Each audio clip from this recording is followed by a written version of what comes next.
Oke, assalamualaikum warahmatullahi wabarakatuh. Kembali lagi di Mega Ardianta Vlog Channel. Kali ini saya akan membahas ya tentang perkoian. Oke, karena apa? Koi juga termasuk hobi dari saya. Mungkin dari teman-teman subscriber saya juga senang memelihara koi, atau teman-teman YouTube Indonesia apabila mau memulai memelihara koi ataupun iseng-iseng kepingin melihara koi, itu ada step by stepnya ya. Apalagi uh, yang di rumah punya ikan terus tidak bisa gede atau tidak bisa bulky, itu ada trik-trik khusus guys yang selama ini saya pakai. Ini kolam saya ukurannya 1,2 meter ya lebarnya ya. Untuk panjang total sampai chamber itu 4 meter, kedalaman kurang lebih 1 meter. Nah ini panjang total kolam saya 4 meteran. Kedalamannya kurang lebih 1 meter. Dengan kepadatan populasi ikan koi ini 24 ekor ya. Untuk ukuran kolam sekecil ini itu sangat-sangat overpopulasi. Jadi ketika kita mau membangun kolam dengan ukuran tonasenya berapa, itu harus ditentukan ya. Karena ini saya awalnya dulu melihara dari kecil, akhirnya saya beli banyak waktu itu ya, sekitar 24-an ekor lah, sampai sebesar ini, kurang lebih sekitar 17 bulan. Oke, jadi yang dimaksud kenapa kok cepat besar dalam usia segitu ya, menurut saya ini ya, karena saya kan tidak tahu gen ikan ini dari mana. Saya tidak tahu indukannya karena saya hanya membeli lewat sesama penghobi ataupun pernah ada yang beli di pasar. Tapi tetap lakukan karantina dulu ya sebelum masuk ke kolam utama. Untuk karantinanya nanti next video saya akan bahas di video yang lain, ataupun nanti teman-teman bisa mencari referensi di YouTube lain bagaimana cara karantina ikan koi ya. Nah, ini saya akan membahas bagaimana sih agar koi yang kita tidak tahu indukannya seperti apa biar cepat besar. Yang pertama, saya tidak pernah membeli pakan koi merek terkenal ataupun mahal. Yang saya beli paling sering adalah pakan koi atau pakan ikan yang murah. Rata-rata saya beli adalah pakan yang berprotein 30%. Saya tidak menyebutkan merek ya, tapi lebih ke pakan ternak seperti pakan nila ataupun pakan lele ya, banyak dijual di toko-toko pakan ternak itu. Jadi pakan tersebut saya bibis dengan molase. Kalau teman-teman bingung apa itu molase, molase itu adalah tetes tebu. Kalau di tempat teman-teman tidak ada tetes tebu, bisa cari di toko online banyak. Nanti ketik di kolom pencarian ya, molase atau tetes tebu, nanti ada. Kalau nggak salah satu botol 1,5 liter itu harganya estimasi sekitar 10.000 sampai 15.000 tergantung tokonya. Nah, ada dua cara agar ikan koi ini makannya rakus, terus kita push pakan tapi tetap terjaga airnya. Yang pertama, pakan dari koi sebelum dikasih pakan itu dibibis dulu dengan molase. Bisa molasenya itu dicampur E4 ya untuk fermentasi ya. Itu untuk perbandingannya 2 sendok makan molase sama 1 sendok makan E4 dikasih air sampai penuh di 1,5 liter botol aqua. Itu difermentasi dulu sama 1 hari. Nanti cara pembibisannya, pakan itu sampai tuangkan air fermentasi molase sama E4 itu, terus diaduk sampai rata, diamkan selama setengah jam. Setelah pakan itu lunak, nah seperti ini, itu sampean kasihkan ke ikan koi tersebut. Ikan koi akan lahap makannya.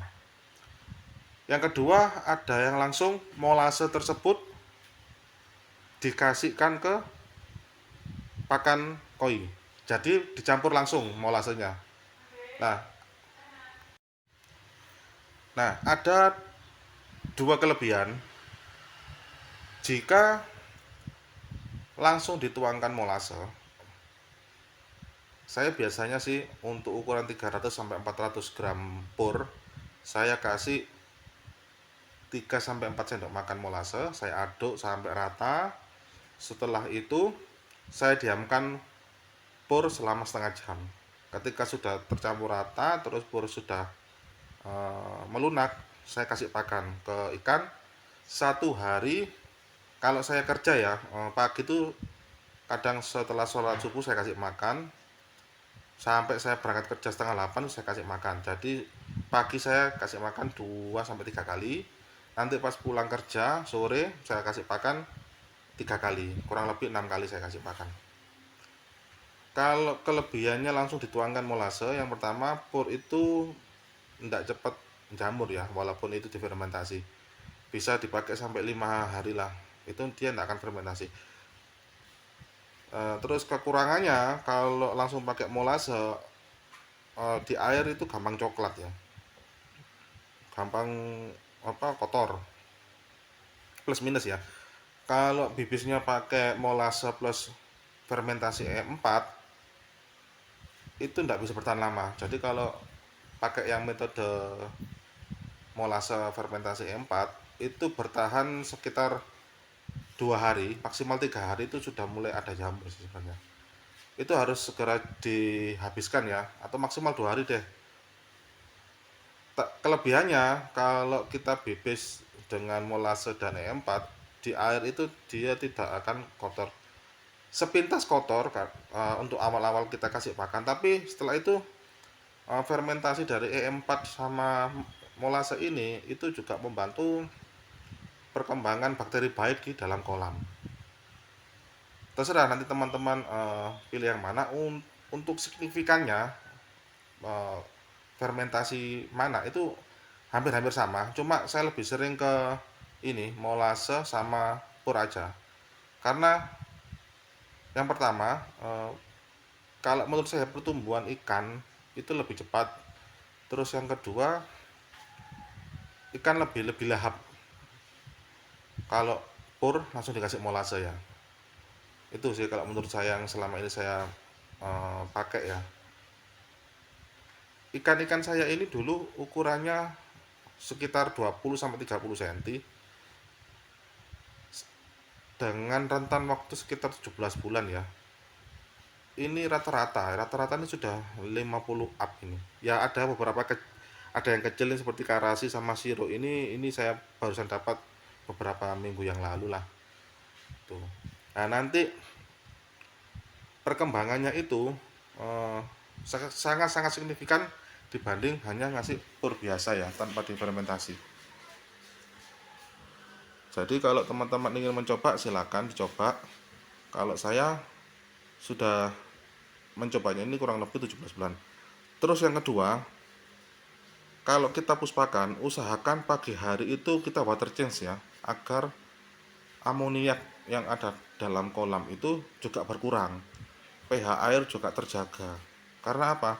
Ketika kita puspakan dengan keadaan kolam yang padat seperti ini, kalau kita hanya puspakan, ditakutkan nanti amoniaknya terlalu tinggi, jadi ikan bisa stres. Jadi setiap pagi itu saya pasti water change atau pergantian air. Nah, air saya ini kan hampir berada di tepi kolam ya. Itu saya kurangin sekitar 1 jengkal tangan saya, sekitar 20 sampai 25 cm dari tepi kolam.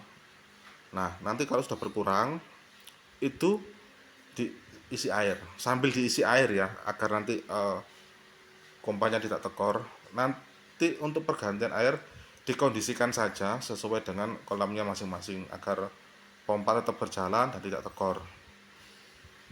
Itu saya lakukan sebelum berangkat kerja sama pulang kerja, karena untuk menjaga apa ya, kualitas air ya, karena saya termasuk suka yang habis pakan ikan.